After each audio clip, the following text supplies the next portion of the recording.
लक्ष इकडे आहे असं समजून मी कविता सादर करतोय। कवितेचं नाव आहे वड म्हणला बाई तुला दोन्ही हात जोड। का ही नाही साधी कल्पना आहे, वडामधला आणि त्या बाई मधला तो संवाद आहे, बाकी दुसरं तिसरं काही नाही। एक बाई लगबगीनं पूजेसाठी आली, एक बाई लगबगीनं पूजेसाठी आली, भक्तिभावाने वडाला चक्रा मारू लागली, भक्तिभावाने वडाला चक्रा मारू लागली। वड देवा पूजा पदरात घे, वड देवा पूजा पदरात घे, जन्मोजन्मी पुन्हा मला हाच पती दे, जन्मोजन्मी पुन्हा मला हाच पती दे। आश्चर्याने वडाने विचारलं, हाच पती पाहिजे? आश्चर्याने वडाने विचारलं, हाच पती पाहिजे? काही म्हण बाई तुला खरंच मानलं पाहिजे, काही म्हण बाई तुला खरंच मानलं पाहिजे। त्याच्यावरती बाई काय म्हणाली, काय करणार वड दादा, खूप विचार केला, काय करणार वड दादा, खूप विचार केला, हाच नवरा राहू दे म्हणून आतून आवाज आला, हाच नवरा राहू दे म्हणून आतून आवाज आला।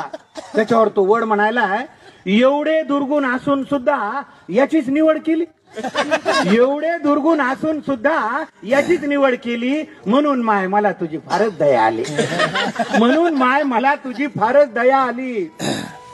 त्याच्यावरती बाई काय म्हणली, त्याच्यावरती बाई म्हणते, वड देवा तसं काहीच नाही, वड देवा तसं काहीच नाही। असं नाही की आमचं बिलकुलच पटत नाही, असं नाही की आमचं बिलकुलच पटत नाही। दुसरा नवरा मागायचा मीही विचार केला, त्या बिचारीनं प्रामाणिकपणे सांगितलं, दुसरा नवरा मागायचा मीही विचार केला, पण कल्पनेनंच माझा जीव कासावीस झाला, पण कल्पनेनंच माझा जीव कासावीस झाला। जास्तच बिलिंदर निघाल्यावर मग काय करायचं,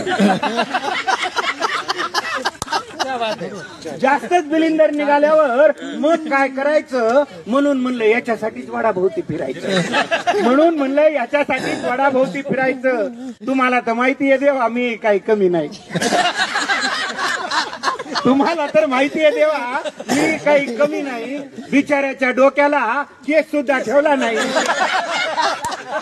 बिचाऱ्याच्या डोक्याला केस सुद्धा ठेवला नाही।